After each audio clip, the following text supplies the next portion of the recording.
The sci-fi thriller that is Children of Men is probably one of the most recent and brilliant films in what I like to call the New Age sci-fi era.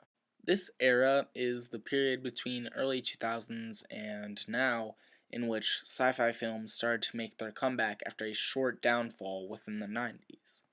Children of Men was released almost in the beginning of this era, in 2006 when sci-fi films started to make their comeback into mainstream media.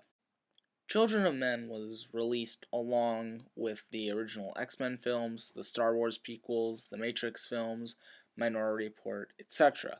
But one of the things that Children of Men has that none of these films has is the film technique of long takes.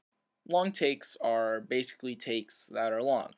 More fully, the definition is a scene shot in a single take in which it is not intercut with another take or other shots, creating a smoother flow of images on screen. Some may not see this, but look at the difference between this scene and this scene. Diego Ricardo, the youngest person on the planet, was 18 years, 4 months, 20 days, 16 hours, and 8 minutes old.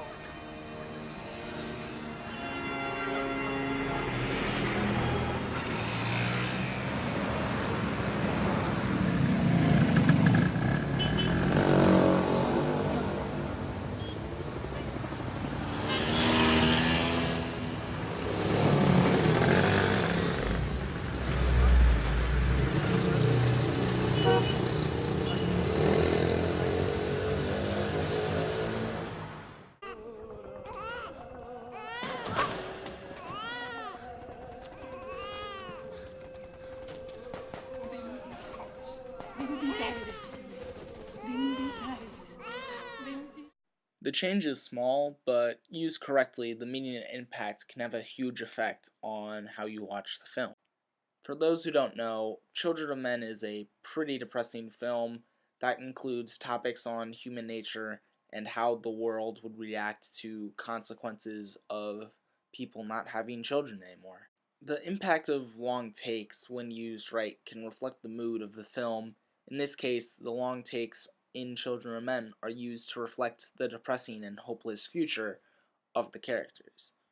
Children in our world represent the continuation of our species and represent hope for a new age in view of better people. The point of the film is asking what if this hope was taken away and our future was left uncertain. The film conveys this feeling by making the mood darker and making the events real for us through its use of long takes. Look at it this way. In movies, characters can cut back and forth between actions, and the camera follows the important events of the characters. But in real life, we can't cut between actions, and we can only focus on what is happening right now, no matter what it is. Now compare this with the long takes in Children of Men. The camera acts as our eyes. The camera focuses on what we see, and it doesn't cut out between actions. In real life, this is true, because when we're walking down a hallway, we don't cut to the end of the hallway. So when a character dies in the movie, that's a real action. Like, we can't cut between dread and good things within real life. This is true in Children of Men, making the world real. This sense and feeling drives us to understand and feel the same hopelessness the characters in the movie feel. The movie becomes real and in turn makes the film's message more poignant and makes the movie overall more important. With this in mind, the long takes actually make the film a standout. You feel for the characters, and everything that happens affects you too. The film uses this to maximum effect, making this sci-fi movie feel as if the fiction part is just not there and that the movie is just a real fact. Children of Men is a beautiful film about human nature and is made more beautiful through its use of long takes. Honestly, this is one of my favorite sci-fi movies ever made, and I think that because of its long takes, that's the only reason it's so good.